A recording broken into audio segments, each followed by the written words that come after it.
ہر قسم کی حمد و ثنا کی بریائی اور بڑائی کے بعد مطہر مقدس اور معلیٰ کلمات اللہ وحدہ لا شریک کی ذات کے لیے اور انگنت لا تعداد درود و سلام ہوں حضرت محمد رسول اللہ صلی اللہ علیہ وسلم کی ذات رسول پر۔ اللہ تعالیٰ قرآن کریم میں ارشاد فرماتے ہیں اِنَّا نَحْنُ نَزَّلْنَا الذِّكْرَ وَإِنَّا لَهُ لَحَافِظُونَ، کہ اس ذکر، اس قرآن، اس کتاب کے نازل کرنے والے ہم ہیں، وَإِنَّا لَهُ لَحَافِظُونَ، اور نازل کرنے کے بعد اس کی حفاظت کرنے والے بھی ہم ہی ہیں۔ یعنی یہ قرآن اللہ تعالیٰ کی وہ معجزاتی کتاب ہے کہ اس کی حفاظت کا ذمہ اس کے نزول سے لے کے قیامت تک اللہ تعالیٰ نے لیا ہے۔ قیامت کے بعد تو کوئی تحریف کر سکے گا بھی نہیں۔ تو دنیا میں قرآن سے پہلے بہت ساری آسمانی کتب نازل ہوئیں، تورات، زبور، انجیل، ابراہیم علیہ السلام کے صحیفے، موسیٰ علیہ السلام کے صحیفے۔ اس کے علاوہ بھی اللہ تعالیٰ نے آسمان سے نبیوں کو بہت سارے صحیفے عطا فرمائے، لیکن کوئی بھی صحیفہ، کوئی بھی کتاب جو قرآن سے پہلے نازل ہوئی، کسی نبی کو عطا کی گئی، تو وہ اپنی اصلی حالت پر موجود نہیں ہے۔ یہ قرآن اللہ تعالیٰ کی ایسی کتاب ہے کہ 1400 سال سے زائد عرصہ گزر جانے کے بعد بھی اس میں کوئی ذرہ بر بھی تحریف نہیں کر سکا۔ بالخصوص جو اس کے الفاظ ہیں اس میں تو کوئی ایک نقطے کی، ایک زبر زیر کی بھی تحریف نہیں کر سکا۔ اور یہ قرآن کا بہت بڑا معجزہ ہے کہ 1400 سال گزر جانے کے باوجود اس میں تبدیلی نہیں ہوئی۔ تبدیلی ہوتی بھی کیسے؟ کیونکہ اس کی حفاظت کا ذمہ اللہ تعالیٰ نے لیا ہوا ہے۔ اور میں نے بتایا تھا کہ اللہ تعالیٰ نے اس کی حفاظت بہت طریقوں سے کی ہے۔ سب سے پہلا طریقہ میں نے بتایا تھا کہ جب اللہ تعالیٰ نے قرآن کریم کو نازل کرنا شروع کیا، جب اس کے نزول کا آغاز ہوا، تو اللہ تعالیٰ نے آسمان کی سیکورٹی سخت کر دی تاکہ کوئی بھی جن، شیاطین وہاں سے باتیں چوری نہ کرے۔ پھر اللہ تعالیٰ نے اس امانت کو، اس وحی اور اس کتاب کو آسمان سے زمین پر لانے کے لیے ایک ایسے فرشتے کا انتظام کیا کہ جو انتہائی طاقتور ہے، اور طاقتور ہونے کے ساتھ ساتھ ایمانت دار بھی ہے، اور ایسا ہے کہ جس کی بات کو مانا جاتا ہے، یعنی جو فرشتوں میں سردار بھی ہے۔ تیسری، قرآن کی حفاظت اللہ تعالیٰ نے اس طرح کی کہ اللہ تعالیٰ نے جس ذات اقدس پر اس کتاب کو نازل کرنا تھا، اللہ تعالیٰ نے بچپن میں ہی اس کے دل کو صاف کر دیا تھا۔ واقعہ شق صدر میں نے پچھلے جمعے بتایا بھی تھا کہ اللہ کے رسول صلی اللہ علیہ وسلم اپنی جو دائی تھی، رضائی ماں حلیمہ سعدیہ، اللہ کے رسول صلی اللہ علیہ وسلم ان کے گھر میں تھے، تو جبریل علیہ السلام نے آ کے آپ کے سینوں کو چاک کیا، آپ کے دل کو باہر نکالا اور آپ کے سینے کو، یعنی آپ کے دل کو صاف کر کے دل کو دوبارہ اس سینے کے اندر رکھ دیا، یعنی دل نکالا، دل کو صاف کیا، دھویا، اس میں جو شیطان کا حصہ تھا، جو غلاظتیں تھی، وہ ساری باہر پھینک کے دل کو واپس سینے کے اندر رکھ دیا۔ اور انس رضی اللہ تعالیٰ عنہ بیان فرمایا کرتے تھے کہ میں نے اللہ کے رسول صلی اللہ علیہ وسلم کے سینے پر باقاعدہ ٹانکوں کے نشان دیکھے ہیں۔ پھر اس کے بعد اللہ تعالیٰ نے قرآن کریم کی حفاظت اس طرح کی کہ جس ذات پر اللہ تعالیٰ نے اس کتاب قرآن کو نازل فرمایا، اللہ تعالیٰ نے اس ذات کو کمال قسم کی عقل عطا کی، یعنی جتنے عقل مند اللہ کے رسول علیہ السلام تھے، کائنات میں کوئی بھی اللہ کے رسول علیہ السلام جتنا عقل مند نہیں ہو سکتا۔ کیوں؟ اس لیے کہ خود اللہ تعالیٰ نے قرآن کریم میں آپ کے صاحب عقل ہونا، سب سے زیادہ عقل مند ہونا، قرآن میں اللہ نے اس چیز کی گواہی دی ہے۔ وَمَا صَاحِبُكُم بِمَجْنُونٍ مَا أَنتَ بِنِعْمَةِ رَبِّكَ بِمَجْنُونٍ، یعنی اللہ قرآن میں خود گواہیاں دیتا ہے۔ پھر جو پانچویں چیز میں نے بتائی تھی حفاظت قرآن کے حوالے سے جو اللہ نے انتظامات کیے ہیں، وہ یہ کہ اللہ تعالیٰ نے وحی کا سلسلہ ایسا رکھا تھا کہ کسی کو سمجھ ہی نہیں آتی تھی۔ یعنی اب میں اس کی آپ مثال دے کے آپ کو بات سمجھاتا ہوں. یعنی چھت کے اوپر سے کسی نے بات نیچے مسجد میں پہنچانی ہے، مسجد کے اندر. اب چھت پہ تو سیکیورٹی موجود ہے، بات بتانے والا جس کو بات بتا رہا ہے اس کو کہہ رہا ہے کہ یہ کسی کو، یعنی وہاں پہ اس نے سیکیورٹی لگائی ہوئی ہے، لیکن جس بندے کو بات پہنچانی ہے کیا اس کے پاس سیکیورٹی کا انتظام ہے کہ نہیں؟ کیا اب تک اس کے پاس 10-12 بندے کھڑے ہوں، یہ اس کے کان میں جا کے بات کرے، سب کو سمجھ آ جائے؟ لیکن اللہ تعالیٰ نے جس کے پاس بات کو پہنچانا تھا، اللہ تعالیٰ نے وہاں بھی سیکیورٹی کا انتظام کیا ہوا تھا. اور وہ کیا کہ اللہ تعالیٰ نے وحی کا طریقہ ہی ایسا رکھا ہوتا تھا کہ کوئی پاس کھڑا بندہ جتنا مرضی فصیح و بلیغ ہو، جتنا مرضی عربی کو جاننے والا ہو، جتنا مرضی عربی ادب میں ماہر ہو، اس کو وحی کی سمجھ نہیں آتی تھی. میں نے بتایا تھا پچھلے جمعے کہ وحی کے کئی ایک طریقے تھے کہ اللہ کے رسول گھبراہٹ کا شکار ہو جاتے، وہ وحی ہو جایا کرتی. اللہ کے رسول صلی اللہ علیہ وسلم کے پاس سے مکھی کے بنبنانے کی آواز ہوتی، ہمیں وہ مکھی کی آواز لگتی، حقیقت میں وہ کیا ہوتا؟ اللہ تعالیٰ کی طرف سے وحی نازل ہو رہی ہوتی تھی. اللہ کے رسول سے خراٹوں کی آواز آتی، ہمیں وہ خراٹوں کی آواز سنائی دیتی، صحابہ کو وہ خراٹوں کی آواز لگتی، لیکن اصل میں وہ کیا ہوا کرتا تھا؟ اللہ تعالیٰ کی طرف سے وحی نازل ہوا کرتی تھی. اور اللہ کے رسول خواب میں ہوتے، سوئے ہوئے ہوتے، فرشتہ آتا آ کے آپ کے دل میں بات ڈال جاتا. اب سوئے ہوئے آدمی کے دل میں فرشتہ کیا بات ڈال رہا ہے؟ پاس بیٹھے کسی بھی آدمی کو سمجھ نہیں آتی.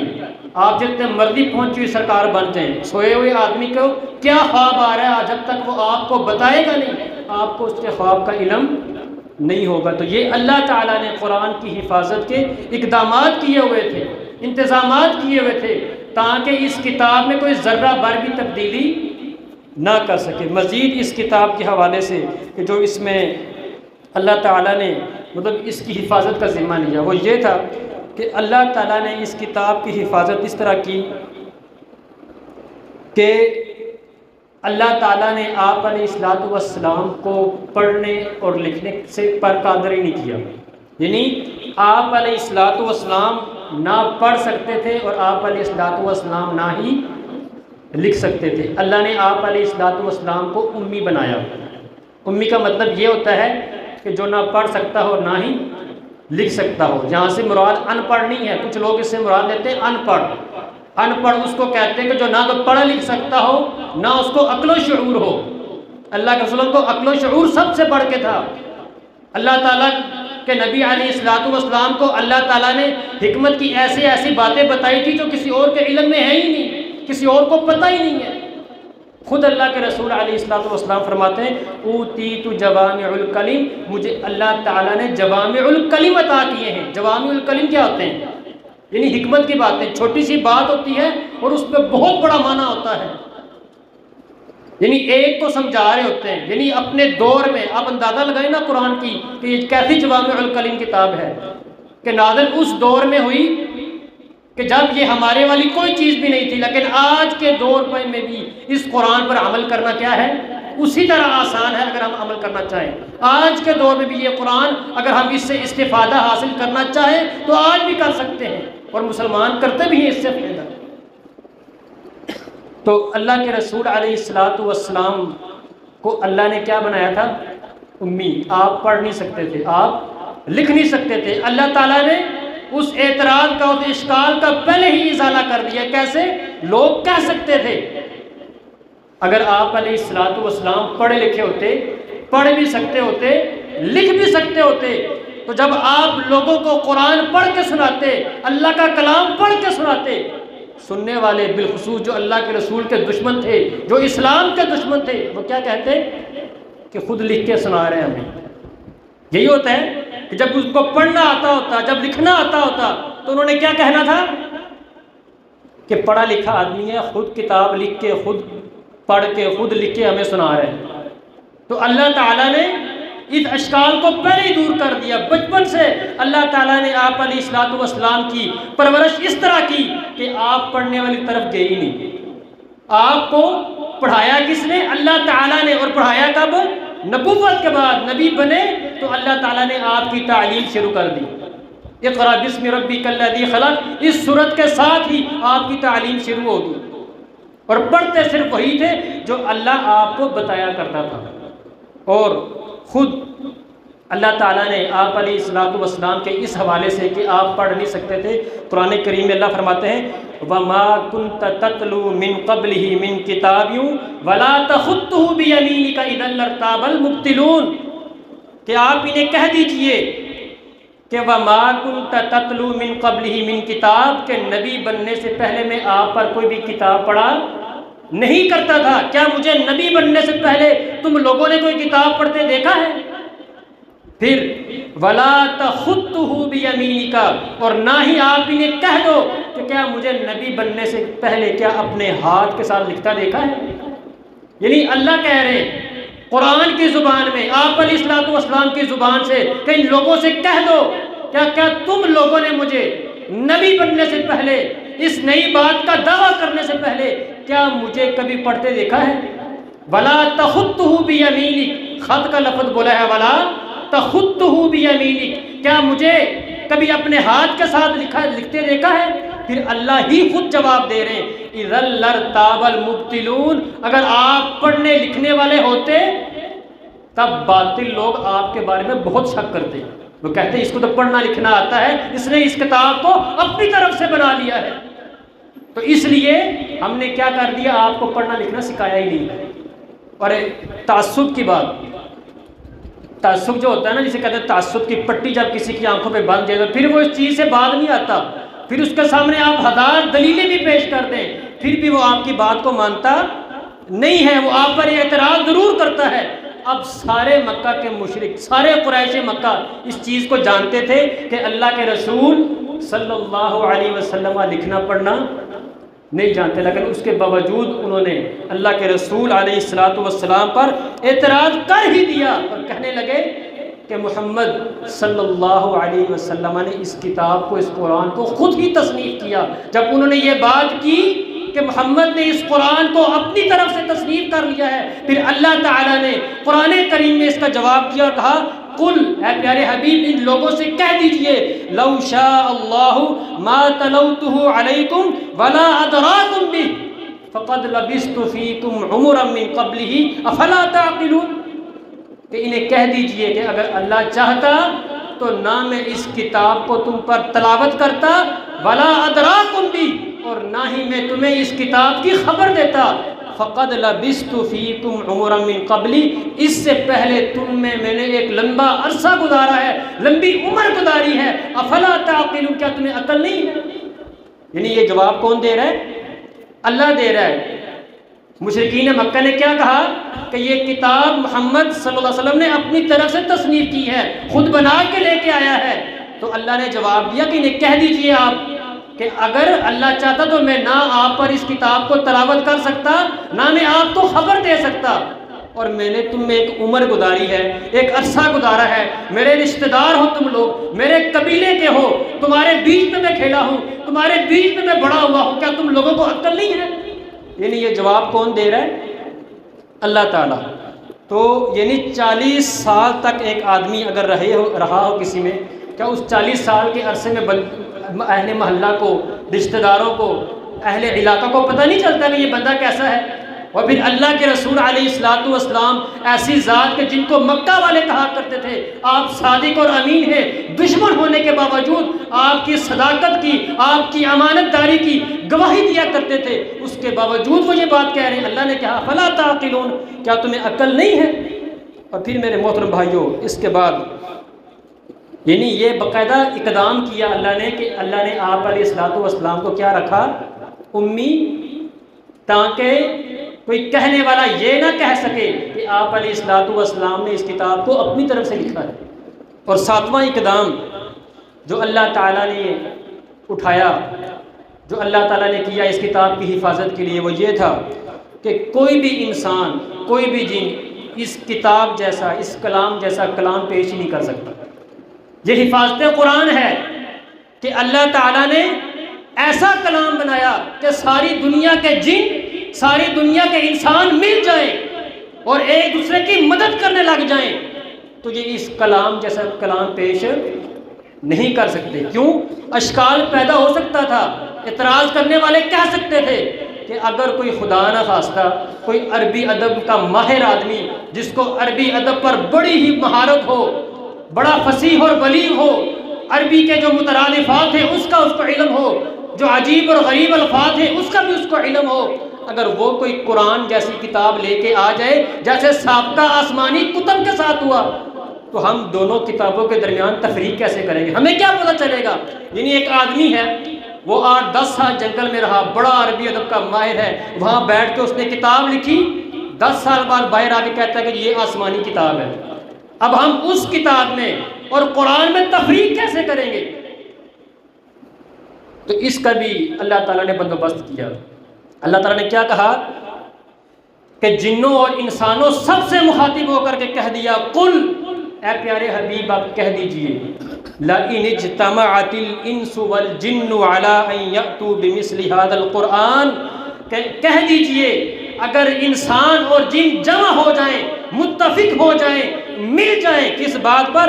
عَلَىٰ أَن يَأْتُوا بِمِثْلِ هَٰذَا الْقُرْآنِ، اس قرآن جیسی کتاب لانے پر متفق ہو جائیں، سارے جمع ہو جائیں، اور سارے جمع ہو کر کیا کریں کہ ہم نے قرآن کے مقابلے میں قرآن لانا ہے، اس کتاب کے مقابلے میں کتاب لانی ہے۔ اللہ فرماتے ہیں لا یأتون بمثلہ، یہ کبھی بھی نہیں لا سکیں گے، وَلَوْ كَانَ بَعْضُهُمْ لِبَعْضٍ ظَهِيرًا، اگر ان کا بعض کی مدد ہی کیوں نہ کریں۔ یعنی آپ خود اندازہ لگائیں، یہ چیلنج اللہ نے کب کیا تھا؟ قرآن جب نازل ہو رہا تھا، آج سے 1400 سال پہلے کیا چیلنج کیا؟ انسان اور جن مل جائیں، متفق ہو جائیں، کس بات پر؟ قرآن کی مثل کتاب لانے پر۔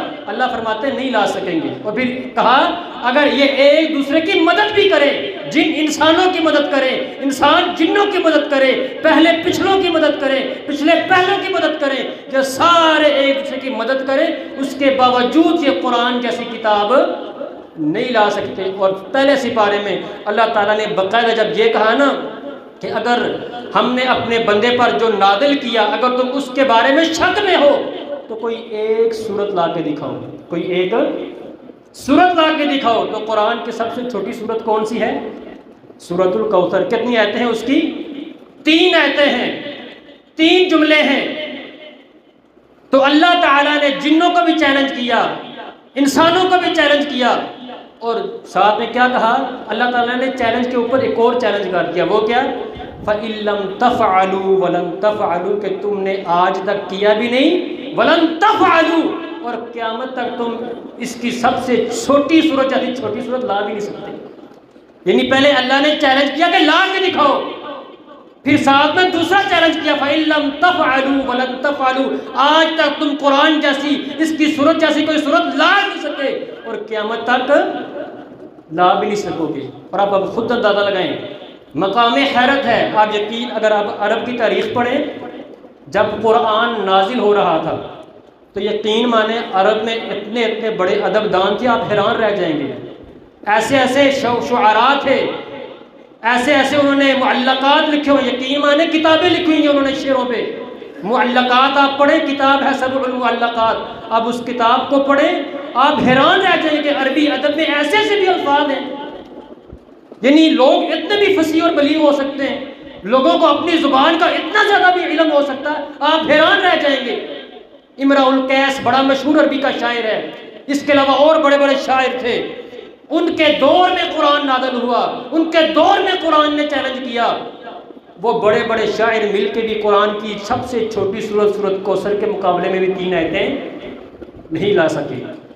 مزید مقام حیرت، کوئی کہنے والا کہہ سکتا تھا کہ پرانے لوگ اتنے پڑھے لکھے نہیں تھے، ان کے پاس اتنا علم نہیں تھا، لیکن اب سائنس میں نے بتایا تھا کہ زمین کی گہرائی، سمندر کی گہرائیوں تک، آسمان کی بلندیوں تک سائنس پہنچ چکی ہے، پھر بھی قرآن کی ایک آیت کے مقابلے میں آیت نہیں لا سکی۔ تو یہ حفاظت قرآن ہے کہ اللہ تعالیٰ نے قرآن کو بنایا ہی ایسا ہے کہ کوئی اس کے مقابلے میں اگر کتاب قرآن کچھ بھی لانا چاہے وہ لا سکے گا نہیں۔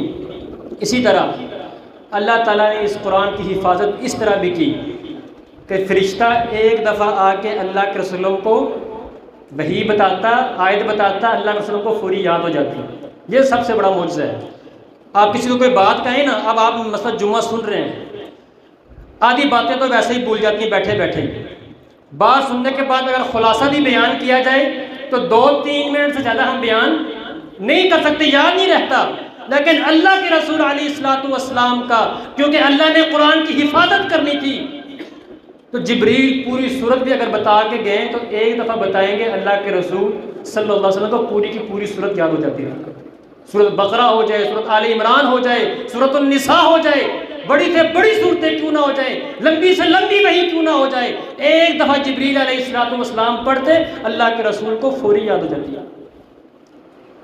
اعتراض کرنے والے اعتراض کر سکتے تھے، وہ کہہ سکتے تھے ممکن ہے کہ انسان ہے، بشر ہے، حافظہ کمزور ہو سکتا ہے، جب وقتی یاد کر لیا بعد میں بھول سکتا ہے، لیکن اللہ تعالیٰ نے اس کا بھی رد کر دیا۔ اللہ تعالیٰ نے قرآن کریم میں فرمایا سَنُقْرِئُكَ فَلَا تَنْسَىٰ، کہ ہم آپ کو ایسا پڑھائیں گے فَلَا تَنْسَىٰ، کہ پھر آپ بھولیں گے نہیں۔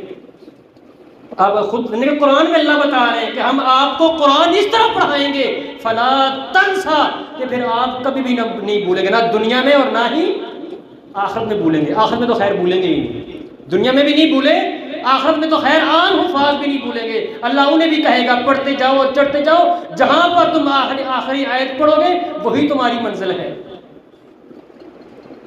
تو یہ نہیں، اللہ نے کیا کہا سَنُقْرِئُكَ فَلَا تَنْسَىٰ، ہم آپ کو ایسے پڑھائیں گے کہ آپ بھولیں گے ہی نہیں۔ اور پھر عبداللہ بن عباس رضی اللہ تعالیٰ عنہ ارشاد فرماتے ہیں، کتاب الوحی جو صحیح بخاری کی پہلی کتاب ہے، اس میں غالباً دوسری یا تیسری حدیث ہے، اس میں یہ بات لکھی ہوئی ہے، عبداللہ بن عباس فرماتے ہیں کہ جب وحی نا شروع میں نازل ہونا، یعنی جب وحی کا جب آغاز تھا، تو جب فرشتہ اللہ کے رسول صلی اللہ علیہ وسلم کے پاس آتا ہے نا، تو جو کچھ وہ پڑھتا اللہ کے رسول ساتھ ساتھ پڑھتے، یعنی اب میں کسی کو بات سمجھا رہا ہوں تو وہ پیچھے پیچھے ساتھ ساتھ پڑھ رہا ہے، تاکہ جو فرشتہ کہہ رہا ہے وہ میں اپنے یاد کر لوں۔ اللہ رسول ان کے تو سے فرشتہ وحی بتا رہا ہے، سنا رہا ہے، ساتھ میں اللہ کے رسول کے ہونٹ بھی حرکت کر رہے ہیں، وہ پڑھ رہے ہیں۔ اللہ کو یہ عادت پسند نہیں آئی۔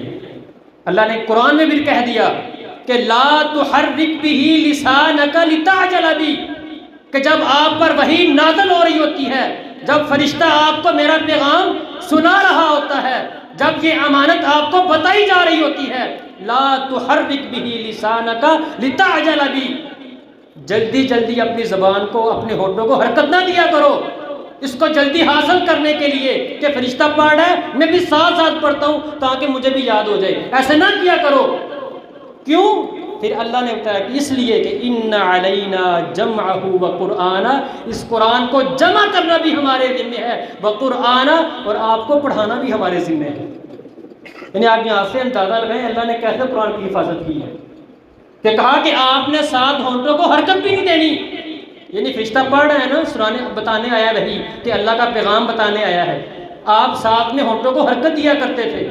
اللہ کے رسول کو اللہ نے منع کر دیا کہ آپ نے ساتھ حرکت نہیں دینی، آپ نے بس سننا ہے، سننے کے بعد آپ کے پاس اس کو جمع کرنا اور اس کو پڑھانا، پھر اس کو بیان کرنا، یہ سب ہمارے ذمہ ہے، یہ ہم کروا لیں گے، آپ نے بس سننا ہے صرف۔ اور مزید فرماتے ہیں عبداللہ بن عباس رضی اللہ تعالیٰ عنہ کہ پھر اس کے بعد ایسے ہوتا کہ جب بھی جبریل علیہ الصلوۃ والسلام آتے، اللہ کے رسول علیہ الصلوۃ والسلام بس کان لگا کے سنتے رہتے، حرکت نہیں تھے دیتے اپنے ہونٹوں کو، اور پھر جب فرشتہ چلا جاتا تو جو کچھ وہ بتا کے گیا ہوتا اللہ کے رسول کو سارا حفظ ہوتا۔ یہ حفاظت قرآن ہے، اللہ نے اس طرح قرآن کی حفاظت کی۔ اور بلکہ خود اللہ کے رسول علیہ الصلوۃ والسلام بھی اپنے بارے میں فرماتے ہیں فَيُفْسَمُ عَنِّي وَقَدْ وَعَيْتُ عَنْهُ مَا قَالَ، کہ جب یہ وحی کا سلسلہ چھٹتا ہے، فرشتہ بات بتا کے چلا جاتا ہے، وَقَدْ وَعَيْتُ عَنْهُ، مجھے وہ سارا کچھ یاد ہو جاتا ہے، مَا قَالَ، جو بھی اس نے کہا ہوتا ہے، یعنی وہ وحی بتا رہا ہے، وہ 1 منٹ کی وحی ہے، وہ 10 منٹ کی ہے، وہ آدھے گھنٹے کی وحی ہے، اللہ کے رسول صلی اللہ علیہ وسلم سن رہے ہیں۔ جب وہ وحی کا سلسلہ ختم ہوتا ہے، فرشتہ چلا جاتا ہے، اللہ کے رسول کو جو کچھ اس نے بتایا ہوتا ہے وہ سارا آپ کو کیا ہو جاتا تھا؟ یاد ہو جاتا تھا۔ یہ اس طرح اللہ تعالیٰ نے قرآن کی حفاظت کی۔ اسی طرح نوواں اقدام جو اللہ تعالیٰ نے قرآن کی حفاظت کے لیے اٹھایا وہ یہ تھا کہ اللہ کے رسول علیہ الصلوۃ والسلام نے کبھی بھی قرآن کو نہیں چھپایا۔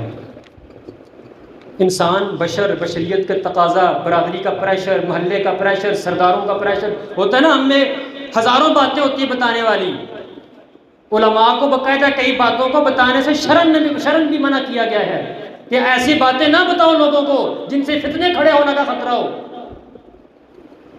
تو پھر ہوتا ہے انسان کو ڈر ہوتا ہے کہ اگر میں نے یہ بات کی تو مجھے مارا بھی جا سکتا ہے، برادری کا پریشر ہے، برادری بائیکاٹ کر لے گی، لوگ مجھ سے بولنا چھوڑ دیں گے، میرے دوست مجھ سے دور ہو جائیں گے. کسی بھی پریشر میں آ کے ممکن تھا کہ انسان بات کو کیا کر لیتا ہے، چھپا لیتا ہے، اپنے دل میں رکھ لیتا ہے، برداشت کر جاتا ہے، لوگوں کو نہیں بتاتا پھرتا. لوگ یہ کہہ سکتے تھے یا ممکن ہے اللہ کے رسول صلی اللہ علیہ وسلم کوئی برادری کا پریشر ہو، کوئی محلے کا پریشر ہو، کیونکہ سرداری تو قریش والوں کے پاس تھی، مشرکین کے پاس، کیا پتہ ان کا ڈر ہو، کوئی بات چھپا لی ہو. تو خود اللہ نے قرآن میں فرما دیا کہ آپ نے کوئی بھی بات نہیں چھپائی. قرآن میں اللہ فرماتے ہیں وَمَا هُوَ عَلَى الْغَيْبِ بِضَنِينٍ کہ اللہ کے رسول نے غیب کی کسی بھی بات پر کنجوسی نہیں کی. یعنی جو بھی غیب کی بات، یعنی جو بھی وحی آپ کے پاس آئی آپ نے لوگوں کو بتا دی، بالکل بھی بخل نہیں کیا، بالکل بھی کنجوسی نہیں کی. اور عائشہ رضی اللہ تعالی عنہ ارشاد فرماتی ہیں، صحیح بخاری کی حدیث ہے، من حدثک ان محمدا صلی اللہ علیہ وسلم کتم شیئا مما انزل علیہ فقد کذب. جو شخص بھی تمہیں یہ کہے کہ محمد صلی اللہ علیہ وسلم نے اس میں سے کوئی بھی چیز کچھ بھی چھپایا جو اللہ نے ان پر نازل کیا، فقد کذب، وہ آدمی کیا ہے، جھوٹا ہے. یہ عائشہ فرماتی ہے، صحیح بخاری کی حدیث ہے کہ جو شخص بھی یہ بات کہے کہ محمد صلی اللہ علیہ وسلم نے اپنے اوپر نازل کردہ شریعت میں سے کچھ تھوڑا سا بھی چھپایا ہے تو وہ شخص کیا ہے، جھوٹا. خود آپ اندازہ لگائیں، وہ جو خطبہ تھا حجۃ الوداع کا، آپ اس خطبے کو پڑھیں، اس میں باقاعدہ اللہ کے رسول علیہ السلام نے صحابہ سے پوچھا تھا کیا میں نے اللہ کی امانت تمہیں پہنچا دی ہے؟ ٹھیک ٹھیک. سارے صحابہ نے، 1,00,000 سے زائد صحابہ تھے، سب نے اس بات کا اقرار کیا ہاں اللہ کے رسول آپ نے تبلیغ کا حق ادا کر دیا ہے. 1,00,000 سے زائد صحابہ میں سے، آدمیوں میں سے ایک بھی ایسا آدمی نہیں تھا جو یہ کہے اللہ کے رسول علیہ السلام سے کہ آپ نے فلانی بات نہیں بتائی. سارے صحابہ نے متفق ہو کے یہ بات کی کہ پھر اللہ کے رسول علیہ السلام نے اسی موقع پر اللہ سے کہا، اللہ تو بھی گواہ ہو جا کے میں نے ان لوگوں کو سب کچھ بتا دیا. اور عائشہ رضی اللہ تعالیٰ عنہ فرماتی ہیں، تفسیر تبری میں حدیث ہے کہ خود اللہ کے رسول علیہ السلام نے فرمایا کہ لو کتم رسول اللہ صلی اللہ علیہ وسلم شیئا مما اوحی الیہ من کتاب اللہ لکتم، کہ اگر اللہ کے رسول صلی اللہ علیہ وسلم اس وحی میں سے، اس کتاب میں سے اگر کسی بات کو چھپاتے، کسی آیت کو چھپاتے تو وہ یہ والی آیت ہوتی. کون سی؟ وہ آیت یہ ہے وَتُخْفِي فِي نَفْسِكَ مَا اللَّهُ مُبْدِيهِ وَتَخْشَى النَّاسَ وَاللَّهُ أَحَقُّ أَن تَخْشَى. یہ تفسیر تبری میں حدیث ہے عائشہ رضی اللہ عنہا سے کہ اگر اللہ کے رسول صلی اللہ علیہ وسلم کے پاس اختیار ہوتا کسی آیت کو چھپانے کا تو وہ یہ والی آیت چھپاتے. وہ کون سی تھی؟ آپ کو پتہ ہے کہ جو منہ بولا بیٹا ہوتا ہے، جو منہ بولا بیٹا تھا، ہمارے معاشرے میں اس کو بیٹوں کی طرح ہی سمجھا جاتا ہے.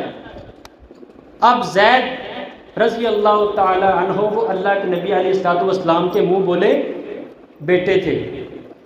انہوں نے اپنی بیوی زینب کو طلاق دی.